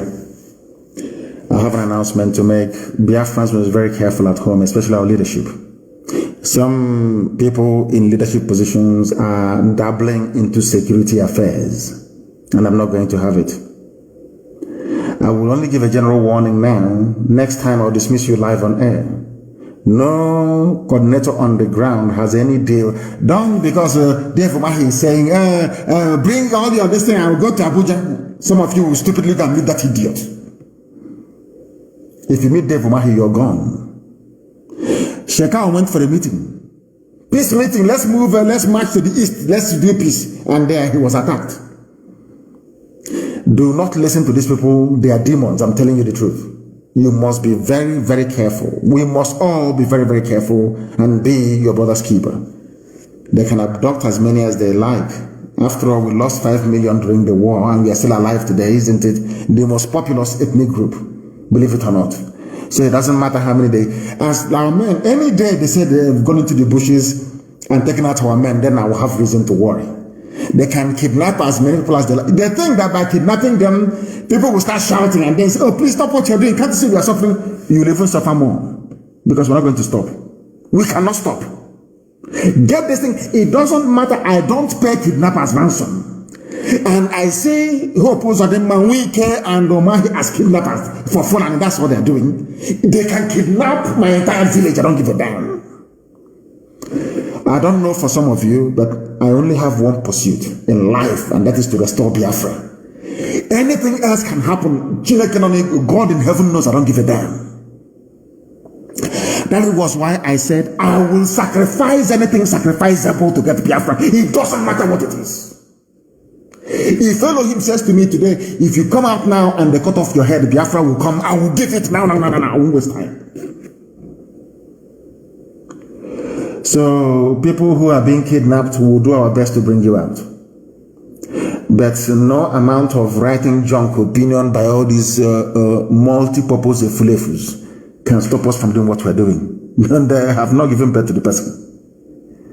Our mission is irreversible. We will pay any price. I want to give you another historical example or context. Go and read about how the Russians defeated Napoleon. Read about how they defeated Nazism, Adolf Hitler. There's a movie I want some of you to watch, Enemies at the Gate. Go and watch it. I think it's Clive Owen. Is it Clive Owen? I don't know who did that, who played the lead role in that movie. You know, I watch movies and I learn from it. Some of you watch cinema for entertainment. Me, I try to learn from every circumstance I find myself in. Go and watch Enemies at the Gate and see people who are patriotic, how they defend their land. Go and study the history of Afghanistan. Why no superpower has been able to overpower them till this very. Do you know that Afghanistan, they defeated the British during the Opium Wars? Are you aware of that? I'm not sure you know. Nobody can take Afghanistan. It doesn't matter who you are. If you like, have the best technology in the world. If you like, have nuclear weapons, have satellites everywhere, you cannot defeat them. That is what I want Biafrans to understand. We have an iron will. This mission we've embarked upon, we are undefeatable. I can assure you of that. They can kidnap, they can come to where and kidnap everybody above the age of 18. That is their business. It's not gonna, our men are in the bushes. Nobody's touching them. So you don't need to worry. Our land is secure. They will come and they will die there. That I can assure you. And I want to thank you very much for listening this evening. And maybe I will come back maybe in the next 2 days to complete this epistle. But I'm sure that this evening they now know that nobody who claims they've studied law in the zoo is actually intelligent. Because if they are, this debate about Fulani, a grazing rat and all that rubbish shouldn't exist. A justice quashed it in 1969. But here we are going to preach this very gospel every time that we have opportunity to do so. But despite what I have said, maybe out of anger and frustration, I say what I say because I love you. I don't hate anybody, to be honest with you. It's your stupidity that I hate. I hate the ignorance of a black man. I hate the fact that blacks are so stupid. But I say what I say that they may be able to change and be able to embrace the mercy and the grace that God Almighty in heaven has bestowed upon them. That is why I want every ethnic nationality in Nigeria to be free, not just Biafrans, everybody to be free. That we may bequeath a future worthy to our children. With all the love in my heart, from me, from here, good evening.